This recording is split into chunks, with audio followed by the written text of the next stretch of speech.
Well, folks, if you're looking for another example of cultural degeneracy, here you go. Antifa strikes again, this time outside of LA City Hall. It happened Saturday. And this, according to the LA Times.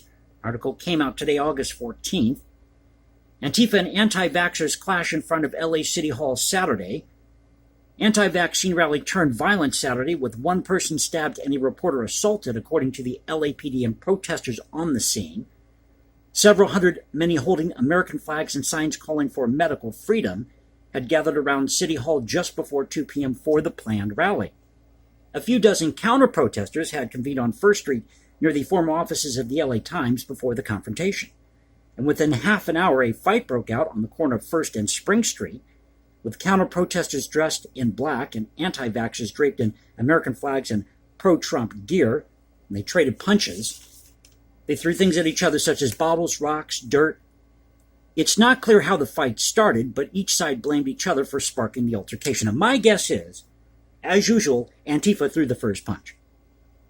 An individual who is said to have been part of the anti-vax group could be seen collapsing in the middle of the intersection, bleeding. And police on the scene said the person had been stabbed, and paramedics later took him to a local hospital. And during the altercation, counter-protesters sprayed mace while members of the anti-vaccine rally screamed death threats.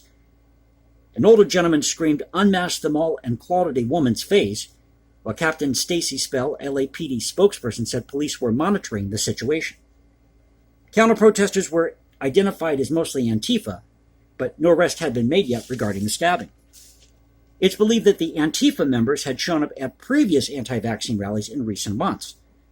And a short time later, KPCC reporter Frank Stoltz could be seen being screamed at by Antifa maskers during an interview. He was kicked and assaulted while conducting this interview, and his glasses were ripped from his face. And Stoltz believes that this was more of a pro-Trump rally than an anti-vaccine rally, with calls to Nick's Governor Gavin Newsom. Now, LA City, and I love this part, LA City Council President Nuri Martinez tweeted against the violence. Quote, "These aren't patriots. Not wearing a mask and being anti-vax isn't patriotism, it's stupidity. We have to be able to have differences of opinion without resorting to violence." I wonder if Nuri Martinez was for all the violent protests and riots that took place last year in Portland, Seattle, Minneapolis, Atlanta.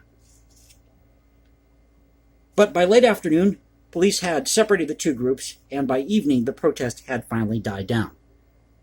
So I hope you enjoyed the video. If you did, please click that like button, subscribe, hit me up on Instagram at #JasonComposes, leave comments below, and now you can reach me at Twitter, Cultural Confederacy at Twitter. This is the Cultural Confederacy saying peace out, stay safe everybody, God bless this great country, and I'll catch you next time.